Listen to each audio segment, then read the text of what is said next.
So in this section, we're going to talk about the physical mechanisms that cause recombination in the semiconductor. So it turns out that there's three major types. So the first we would call band to band. The second is called Auger recombination.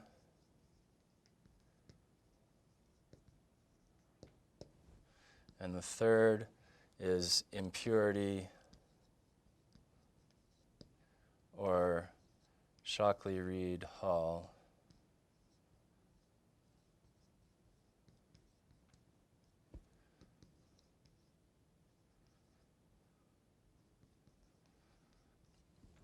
recombination. So we're going to take these each in sequence. Let's review in terms of generation. We have thermal, and this thermal generation is always present, but in the absence of other forms of generation, it helps to set the equilibrium or static hole and electron concentrations, which we denote there as N naught and P naught. And it turns out that balancing the band-to-band recombination with this thermal generation yields these. Now, there's also ionizing radiation and light with HV, or the photon energy, bigger than the band gap of the semiconductor. So these are the types of generation mechanisms which will cause our excess carrier populations, delta N. And it's usually the influence of light that we're thinking of, unless we're working with radiation detectors. Let's start with band-to-band recombination. So we have to differentiate two different types of semiconductors here. And this is in terms of their details of their E versus K diagrams. So we have first the direct gap semiconductors, such as gallium arsenide, cadmium telluride, indium phosphide, etc. Many of the compound semiconductors, in fact, most of them. And then indirect gap semiconductors, the prime example being silicon, but also germanium, gallium phosphide, and a few other examples like aluminum, the aluminum phosphide arsenide or antimonide compound semiconductors. So what does this mean? So in a direct gap semiconductor, we're going to plot the E versus wave vector K here. So the band structure schematically looks something like this, with our lowest conduction band minimum located at the gamma point, or the center of the Brillouin zone at K equals 0. And also the highest point in the valence bands occurring at the same point. What's significant here is that they both have the same electrons here and holes here both have the same momentum, and that allows for photons to be released when these recombine. So the electron drops down and then emits a photon. And it turns out a photon, the momentum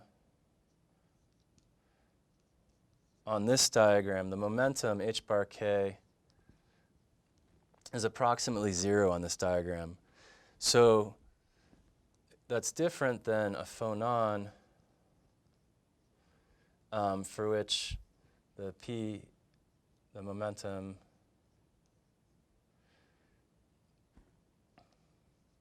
is much larger. But the phonon energy is much, much smaller than the band gap, whereas the photon's energy can range anywhere from the band gap upwards. So in general, greater than or equal to E gap.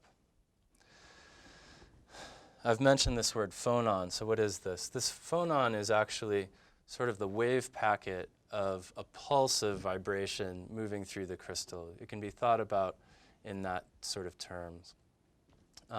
Really, the phonons are the excitations of the lattice, the normal modes of the crystal lattice with the atoms vibrating against each other in some pattern of vibrations. So in a direct gap semiconductor, a photon can be emitted and both energy and momentum are both conserved. Okay?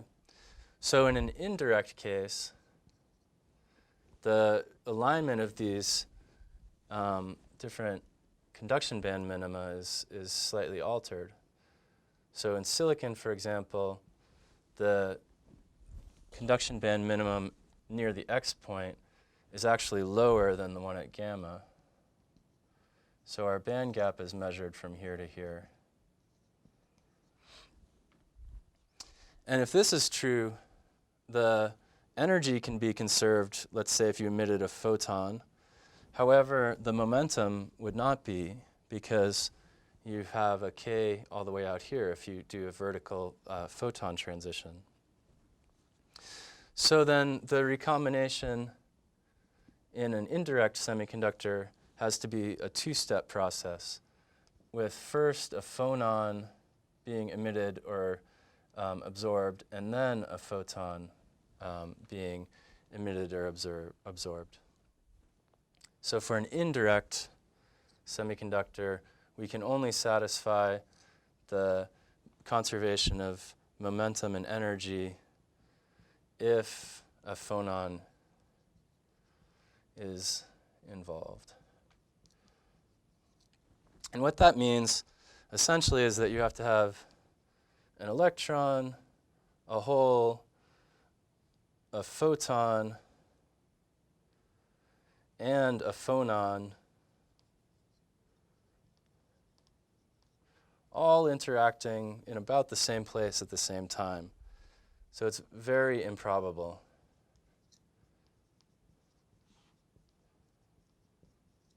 It's very improbable for an indirect semiconductor to emit a photon in what we would call radiative recombination.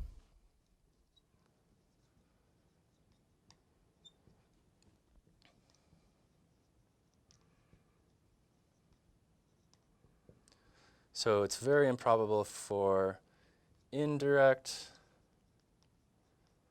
but it is probable for direct gap semiconductors. So these are materials that won't emit light. These are materials that we can use to emit light or absorb light efficiently also.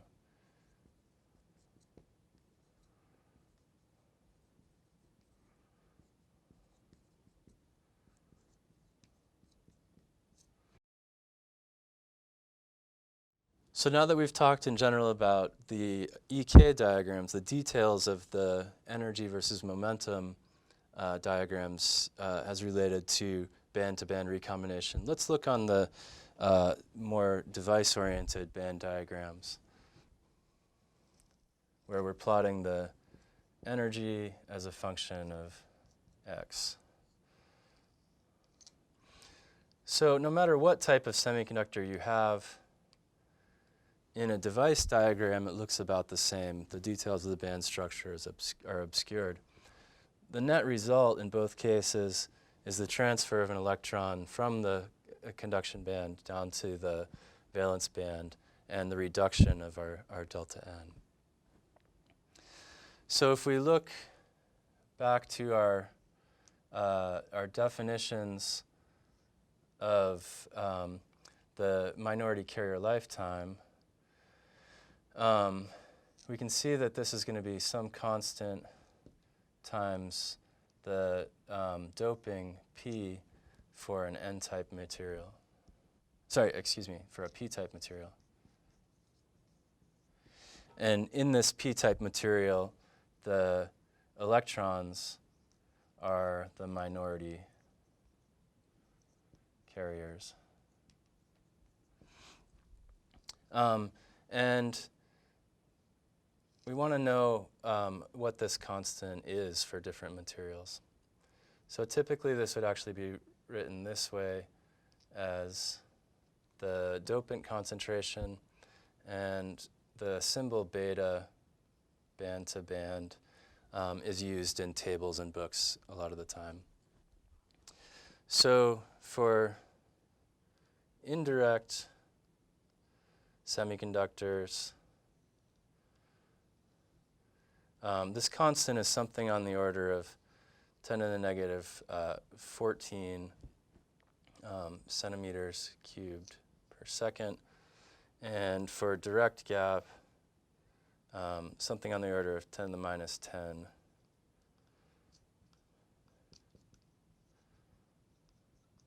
So when I said the efficiency is different, they differ by approximately 4 orders of magnitude in terms of the efficiency of absorbing or emitting photons. So next, let's consider the second recombination mechanism, Auger. So our second mechanism of recombination is Auger. And by the way, it's Auger, not Auger. In this case, we say that the recombination rate is proportional to cubic products of carrier densities. And this is because three electrons and or holes have to be involved in the process. So physically, what happens for Auger recombination, we start out with an electron-hole pair, and let's look at this term here. So this electron drops down to this hole, releasing the band gap worth of energy. However, instead of emitting a photon or a phonon, this other electron gets a kick of energy, which is equal to the energy released here. So eventually this electron will relax back to the band edge, giving off the rest of this energy as phonons, which can also be thought of as heat. But this Auger recombination is a type of non-radiative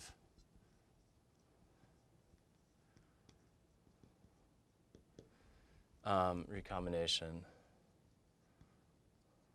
So it does not involve any photon emission. Now, if you look at these terms, you'll notice that they depend on the squares of the carrier densities, of the total carrier densities. And so these really only, this mechanism, these two terms in this mechanism really only matter when the doping is high, so that you have large concentrations of holes or electrons. So this might happen, for example, near contacts in devices. So in solar cells, the front diffuse contact, the emitter. Similarly in transistors, and especially important, this mechanism is especially important in LEDs and lasers because you actually want to promote the radiative recombination, the release of photons. And this is a channel that can drain some of those excess carriers that you would like to have emit light. All right, so now we've talked about the band-to-band and Auger recombination. Let's tackle probably the hardest and last mechanism, which is so-called Shockley-Reed-Hall or impurity recombination. So the expression for the recombination rate is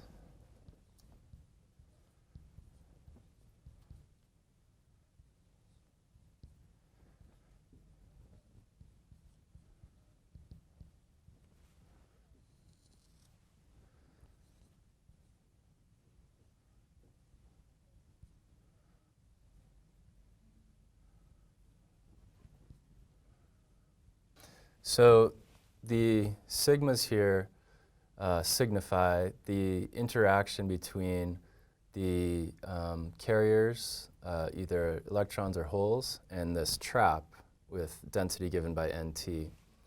So what we have to imagine is that, let's say an electron is going along through the semiconductor, and it comes within some capture radius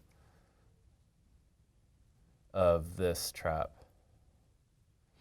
And the idea is that the cross-section gives you the area in the crystal where electrons would be definitely captured by this trap. So for very attractive traps, the cross-section would be very large. And for not so attractive or even repulsive traps, that cross-section would be small. So we assume that the electrons are moving with their thermal velocity, electrons or holes. And then this is the net recombination rate. So we have an expression here that subtracts off the thermally generated carriers and the thermal recombination, which keeps the crystal in thermal equilibrium. Now down in the bottom here, we have our total carrier concentration and total hole concentration P. And these N prime and P prime are the number of electrons and holes that you would have if the Fermi level sat at the energy of this trap.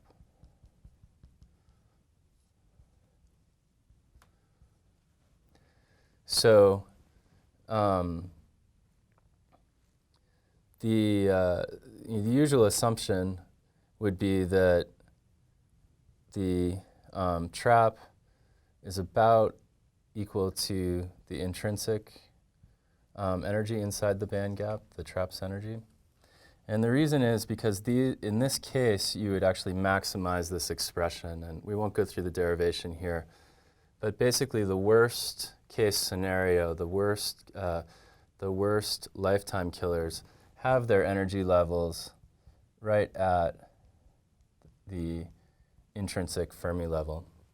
And if that's true, if ET equals EI, then N prime equals Ni, and similarly P prime equals Ni also. So we can pop that into this equation.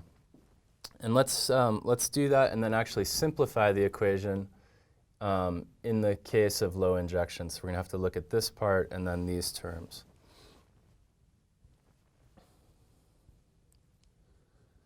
So if we expand out this, we get N naught P naught plus N naught delta N plus P naught delta n plus delta n squared minus ni squared. So immediately using ni squared equals n naught p naught, we can cancel these. And then I've already assumed here that our minority carriers are electrons, so I've substituted in delta n equals delta p also. So in the case of a p-type material where electrons are the minority carriers, we know that p naught is greater than n naught, and so comparing these two terms, we can drop this one. And in the case of low injection, we can assume that p naught is much, much greater than delta n, and we can drop this squared term. So we're left only with this. So then let's write it out again and work on the denominator.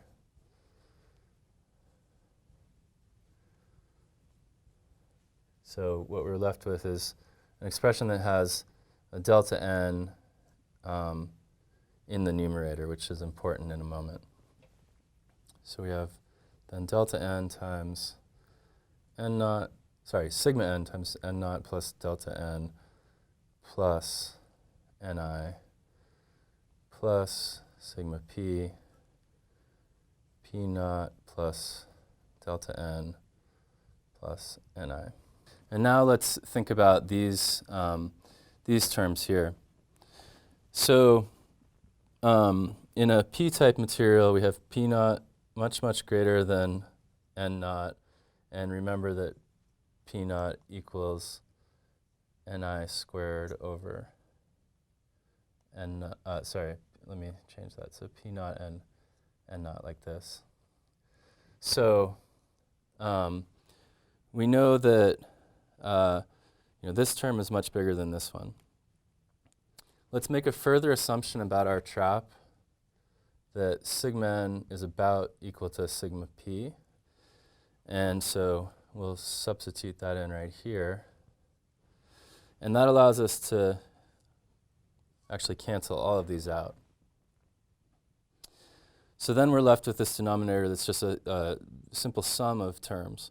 So clearly this one's bigger than this one, so we can drop this. Also, by our assumption of low injection, the delta n's are smaller than the p naught, so we'll drop both of those.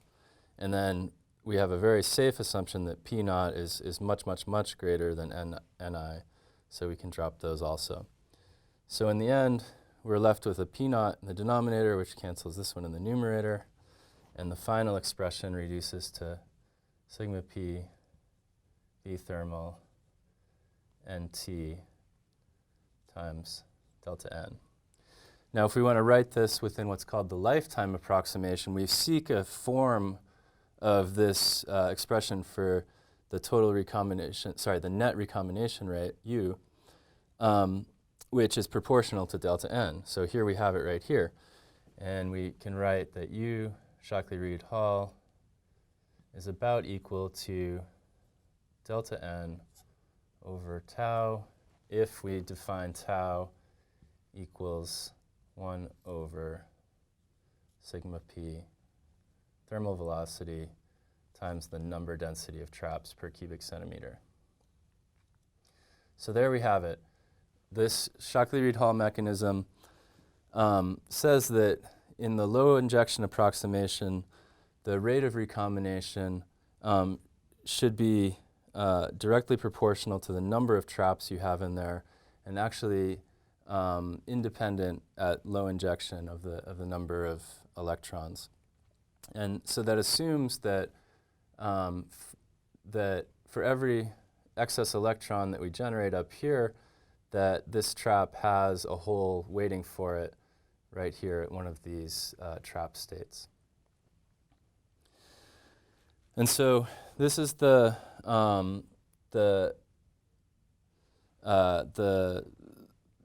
usual expression found for the minority carrier lifetime in the case where the material is dirtied up with some kind of impurity.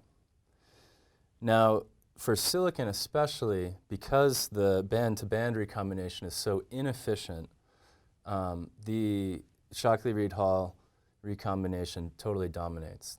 That may not be quite as true if you go to materials that have direct band gaps like gallium arsenide, indium phosphide, etc. And so we can pop in some typical numbers quickly to estimate the magnitude of this tau.